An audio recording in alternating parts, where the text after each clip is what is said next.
my tendency to want to emotively attach to these things has all through my life been the result of how I processed certain experiences when I was young.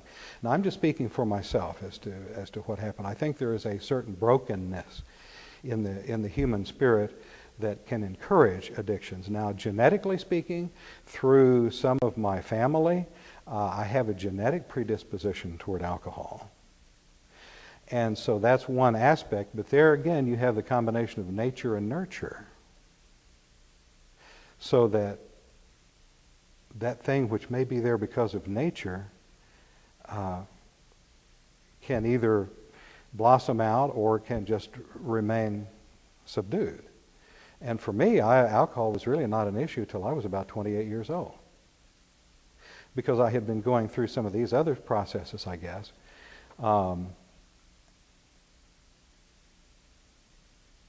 But yes, I have had a tendency to get emotively attached to things because I am an obsessive compulsive person.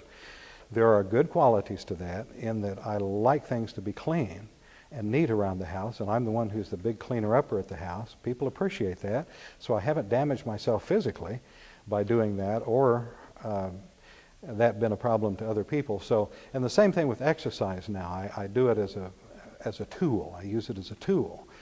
And so there are certain ways that we can take, if you will, each of us have our little idiosyncrasies, our eccentric elements. If we can put them to good use and balance them into our life, because an addiction is an obsession. And obsessions generally become dangerous either to that person or to other people or to the social fabric of their life. I have studied the Bible a great deal. As you probably noticed, I even got into the Koine Greek to the point that I could transfer one of the books from the New Testament. I've tried to study Hebrew, but I was not intellectually gifted enough really to learn that language. And I've read many books on theology. But to be real honest, if you say, why do I believe that there's a personal God looking over me? It's because of the circumstantial evidence where I've seen him put his hand in my life. Physically saving my life, as the stories in the book show. That because of time I don't want to get into it, but they're in the book. And I put them there to say, hey, this is why. It's not because I've read all these books on theology. And it's not because I've read the whole history of the Bible. It's not, to me, it's more of an emotional knowledge. And when the Creator put me in that situation with alcohol where I could make the decision as to whether I wanted to ask for help, I believe he set me up. And he's just sitting back saying, okay, what you going to do?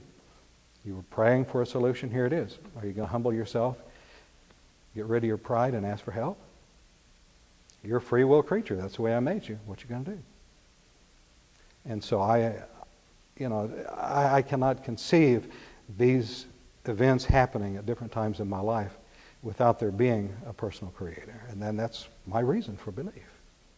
See, I really didn't get involved in the alcohol until the late 70s. And at that time, I was kind of a free spirit. I mean, as far as being affiliated with any organization, I was not. And so I had to go through these processes myself, which, as I mentioned, began with attending AA somewhat. But that was still a knowledge thing. It didn't click. And then finally, as things got more serious and it began registering on a deeper level that I was really having issues, and I checked myself in for 30 days at a hospital treatment center.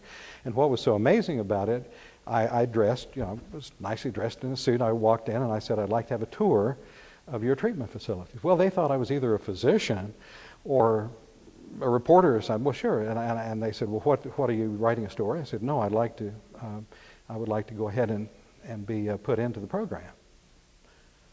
They said, look, usually when people come in here to be in the program, they're wheeled in or there's an officer bringing them in. And so it was a little bit of and I went through the 30 days and it was good. It was educational, but I was still drinking shortly after that because it hadn't hit that depth yet to where it was down to the spiritual level. So, intervention can be good, but it's a little bit like the joke that how many psychoanalysts does it take to change a light bulb? Well, under the best situation, it takes one, but the light bulb has to want to change. And finally, when I reached the spiritual level, I'll be honest with you, if a Buddhist had come up to me and said, "Son, can I help you?" I would have gone to counseling with him, and I'd probably be a Buddhist today. Because I was at the point of, I'm ready to psychologically die. I cannot live this way anymore. Take me, do whatever you want. Fortunately, I was with somebody who was trained to help me with options. And after the hypnosis, which I say was just a focused state, I still know everything that happened. He said, "Now, you can still drink if you want to. All we're doing is we're just opening up additional options." And the first thought in my mind when I heard that is, that's the craziest therapy I've ever heard of. And then later that evening, I said to my wife, "Why don't we go to the mall and just browse around a little bit?" And so we did, and about a week later I thought, my gosh, I haven't drank. It just became another option. There was the option of going to the mall, there was the option of reading, there was the option of going out and visiting friends, there was the option of watching TV.